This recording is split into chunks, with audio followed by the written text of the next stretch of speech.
बारामतीत उपमुख्यमंत्री अजित पवार यांच्या घराबाहेर भाजपचे आंदोलन, राजकीय वातावरण तापले. बारामती शहरात राज्याचे उपमुख्यमंत्री तथा राष्ट्रवादी काँग्रेसचे नेते अजित पवार यांच्या निवासस्थानाबाहेर भारतीय जनता पार्टीच्या वतीने जोरदार आंदोलन करण्यात आले. बारामतीतील सहयोग संस्कृती परिसरात हे आंदोलन पार पडले. विद्यार्थ्यांच्या प्रलंबित शिष्यवृत्ती व सारथी संस्थेच्या थकीत निधीच्या प्रश्नांबाबत भाजप कार्यकर्त्यांनी हे आंदोलन छेडले. आंदोलनादरम्यान भाजप कार्यकर्त्यांनी विद्यार्थ्यांचे पैसे द्या, सारथीचे पैसे द्या, वंदे मातरम अशा जोरदार घोषणा दिल्या.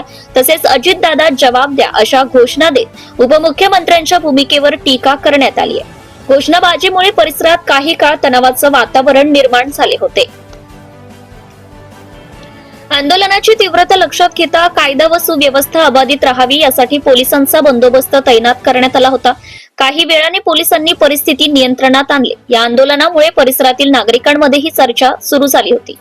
विशेष म्हणजे बारामती नगर परिषदेच्या आगामी निवडणुकांच्या पार्श्वभूमीवर भाजपकडून हे आंदोलन आयोजित करण्यात आल्याने राजकीय वर्तुळात चर्चांना उधाण आले आहे.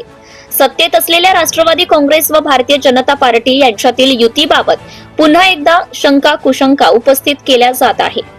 या आंदोलनामुळे बारामतीतील राजकीय वातावरण तापले असून येणाऱ्या काळात स्थानिक राजकारणात याचे पडसाद उमटण्याची शक्यता व्यक्त केली जात आहे.